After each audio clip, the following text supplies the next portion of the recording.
வணக்கம். இப்போ தமிழ்நாட்டில் சமூக ஊடகங்கள்லேயும் மக்கள் மத்தியிலையும் அதிகமாக பரவிட்டு இருக்கிற செய்தி என்னென்னா, நாம் தமிழர் கட்சியின் தலைமை ஒருங்கிணைப்பாளர் அண்ணன் செந்தமிழன் சீமான் அவர்கள் தமிழ் புலிகள் கட்சியின் தலைவர் நாகை திருவள்ளுவன் அவர்களை கொலை செய்ய சதித்திட்டம் தீட்டியதாக ஒரு செய்தி விரைவாக பரவிட்டுருக்கு.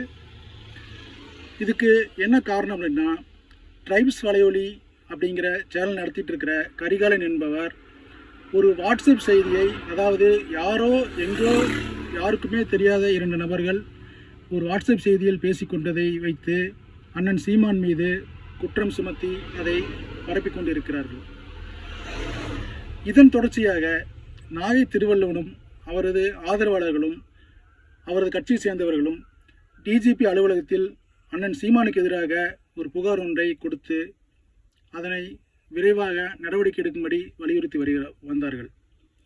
அதன் தொடர்ச்சியாக நாகை திருவள்ளுவன் அவர்களுக்கு தமிழ்நாடு அரசு துப்பாக்கி ஏந்திய போலீஸ் பாதுகாப்பு வழங்கியுள்ளது.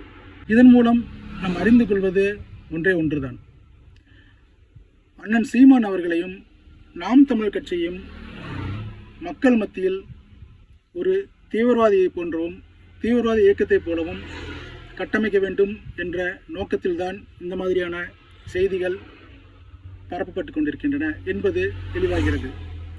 நாம் தமிழர் கட்சி என்பது கிட்டத்தட்ட 15 வருடங்களாக இந்த தமிழ்நாட்டு உரிமைகளுக்காகவும் தமிழர் சார்ந்த மண் சார்ந்த உரிமைகளுக்காகவும் தொடர்ச்சியாக களத்தில் இறங்கி போராடி வருகிறது. இதன் காரணமாக மக்கள் மத்தியில் அதிகமான செல்வாக்கை பெற்று கிட்டத்தட்ட 36 லட்சம் ஓட்டுகளை வாங்கி அண்ணன் சீமான் அவர்கள் தொடர்ச்சியாக நாம் தமிழர் கட்சியை வளர்த்தெடுத்து கொண்டு வருகிறார். இந்த கட்சியின் வளர்ச்சியை பிடிக்காதவர்கள் யார் என்று பார்த்தால் திராவிட முன்னேற்ற கழகம்தான் முதன்மையாக இருக்கிறது. அதன் கூட்டணி கட்சிகளும் இந்த நாம் தமிழர் கட்சியின் வளர்ச்சியை பிடிக்காமல் இந்த மாதிரியான அவதூறு கருத்துக்களை மறைமுகமாக பரப்பிக் கொண்டு வருகிறார்கள் என்பது அனைவரும் அறிந்ததே. இப்போ அண்ணன் சீமான் அவர்கள் நாகை திருவள்ளுவனை கொலை செய்யும் அளவுக்கு செல்கின்ற ஒரு நபரா என்பதை ஆராய்ந்து பார்க்க வேண்டும். எப்படி என்றால், சென்ற ஈரோடு இடைத்தேர்தலில் பரப்புரையின் போது அண்ணன் சீமான் அவர்கள் ஒரு வரலாற்று ரீதியான ஒரு தகவலை சொல்வதற்காக ஒரு புத்தகத்திலிருந்து மேற்கோள் காட்டி அருந்ததியர்கள் பற்றி பேசினார். அந்த செய்தி அப்பொழுது வேகமாக சீமானுக்கு எதிராக திசை திருப்பி பரப்பப்பட்டது. அதன் எதிரொலியாக தமிழ் புலிகள் என்ற அமைப்பை சேர்ந்த நாகை திருவள்ளுவன் அவர்கள் மற்றும் சில அருந்ததி அமைப்புகள் எல்லாம் சேர்ந்து அண்ணன் சீமானுக்கு எதிராக சில போராட்டங்கள் நடத்தினார்கள். அந்த போராட்டங்களை எதிர்கொள்வதற்காக நாம் தமிழர் கட்சியினரும் பதிலடி கொடுத்து அந்த விஷயம் அன்றே முற்று பெற்றுவிட்டது. ஆனாலும் இன்றைய காலகட்டத்தில் அண்ணன் சீமான் அவன் வளர்ச்சியை பொறுக்க முடியாமல் திமுக தற்பொழுது நடைபெற்ற நாடாளுமன்ற தேர்தலில் 36 லட்சம் ஓட்டுகளை பெற்ற நாம் தமிழர் கட்சியை எப்படியாவது வீழ்த்தியாக வேண்டும், எந்த வகையிலாவது வீழ்த்தியாக வேண்டும் என்று கங்கணம் கட்டிக்கொண்டு இருக்கின்ற திமுக மறைமுகமாக நாள்தோறும் அண்ணன் சீமானுக்கு எதிராகவும் நாம் தமிழர் கட்சிக்கு எதிராகவும் அவதூறு கருத்துக்களையும் வதந்திகளையும் பரப்பிக்கொண்டு வருகிறது என்பது மக்களுக்கு தெரியும். உண்மையிலேயே அண்ணன் சீமான் அவர்கள் அருந்ததிய மக்களுக்கு எதிரானவரா என்று பார்த்தால் அப்படியெல்லாம் எதுவும் கிடையாது. அனைத்து உயிர்களுக்குமான கட்சியாக நாம் தமிழர் கட்சி செயல்பட்டு கொண்டிருக்கிறது. அந்த வகையில் மனிதநேயமிக்க ஒரு தலைவராக, மனிதநேயமிக்க ஒரு மனிதனாக அண்ணன் சீமான் அவர்கள் திகழ்ந்து கொண்டிருக்கிறார் என்பது அண்மையில் நான் அவருடன் நெருங்கி பழகும் பொழுதுதான் தெரிந்தது. எப்படி என்றால், ஒரு சம்பவத்தை உங்களுக்கு சொல்கிறேன். கொங்கு மண்டலத்தில் தமிழ் சிறுத்தைகள் கட்சி என்ற ஒரு அமைப்பை எனது நண்பர் அகத்தியன் அவர்கள் நடத்தி வருகிறார். இந்த அமைப்பு அருந்ததிய மக்களுக்காக போராட்டங்களை முன்னெடுத்து நடத்தி வருகிறது. திண்டுக்கல் மாவட்டத்தைச் சேர்ந்த சில அருந்ததிய குடும்பங்கள் சென்ற குடியரசு தினத்தின் போது ஒரு போராட்டத்தை தொடங்கினார்கள். அது என்ன போராட்டம் என்றால், அவர்களுக்கு வீட்டுமனை பட்டா இல்லாத காரணத்தால் அரசுக்கு கோரிக்கை வைக்கும் விதமாக வீடுகளில் கருப்பு கொடி கட்டியும் உள்ளிருப்பு போராட்டங்களும் நடத்தி வந்தார்கள். தொடர்ச்சியாக 29 நாட்கள் அந்த போராட்டம் நடைபெற்றது. ஒரு 19 குடும்பங்கள் ஆண்களும் பெண்களுமாக தினமும் உள்ளிருப்பு போராட்டத்தில் நடத்தி கொண்டும் தமிழக அரசுக்கு எதிராக முழக்கங்களை எழுப்பிக் கொண்டும் போராட்டங்களை முன்னெடுத்து கொண்டிருந்தார்கள்.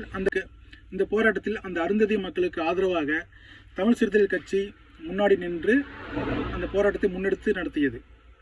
கிட்டத்தட்ட 29 நாட்கள் நடந்த அந்த வீட்டுமனை பட்டா நடத்திய போராட்டத்தில் தமிழ் சிறுத்தைகள் கட்சி மட்டுமே அந்த மக்களுக்கு ஆதரவாக நின்று போராடியது.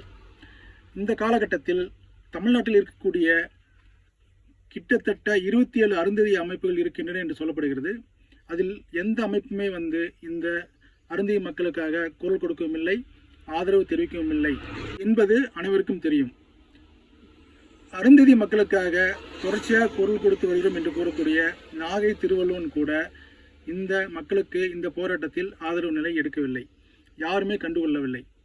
இந்த சமயத்தில் தோழர் அந்த அகத்தியன் என்பவர் எனது நண்பராக இருப்பதால் இந்த விஷயத்தை என்னிடம் சொன்னார்.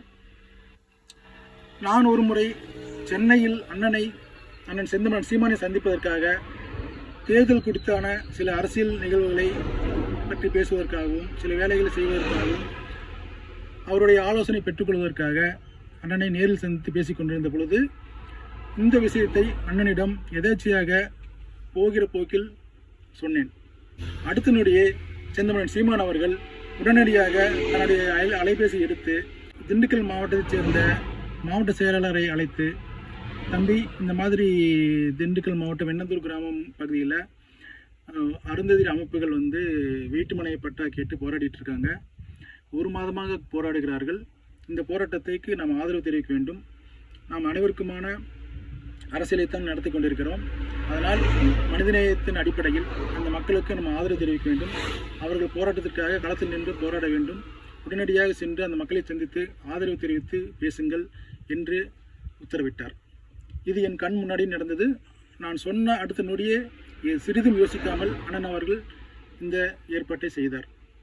அதன் தொடர்ச்சியாக நாம் தமிழ் கட்சியின் தம்பிகள், திண்டுக்கல் மாவட்டத்தைச் சேர்ந்த தம்பிகள் 2 வாகனங்களில் சென்று அந்த மக்களுக்கு ஆதரவாக நின்று களத்தில் நின்று போராடினார்கள். அவர்களை சந்தித்து ஆறுதல் வார்த்தையில் பேசினார்கள். நாங்கள் இருக்கிறோம், கவலைப்படாதீர்கள் என்று அவர்களுக்கு நம்பிக்கை ஏற்படுத்தினார்கள். இந்த செய்தி உளவுத்துறை மூலமாக எப்படியோ அரசுக்கு சென்றிருக்கலாம், மற்ற அமைப்புகள் போராடக்கூடும் என்ற நிலையை எட்டிய பொழுது உடனடியாக தமிழக அரசு அடிபணிந்தது. அண்ணன் சீமான் அவர்கள் களத்தில் குதித்து விட்டார் என்று தெரிந்தவுடன் உடனடியாக அடுத்த 2 நாட்களில் அந்த அருந்ததிய குடும்பங்களுக்கு வீட்டுமனை பட்டா தமிழ்நாடு அரசு வழங்கியது. அந்த போராட்டம் வெற்றி பெற்றது. இருந்தபோதிலும் இந்த செய்தியை இப்பொழுதுதான் நான் வெளிப்படையாக சொல்கிறேன். அந்த அருந்ததி மக்கள் என்பதற்காக அண்ணன் சீமான் அவர்கள் போராட தயங்கவில்லை, எந்த தயக்கமும் இல்லை.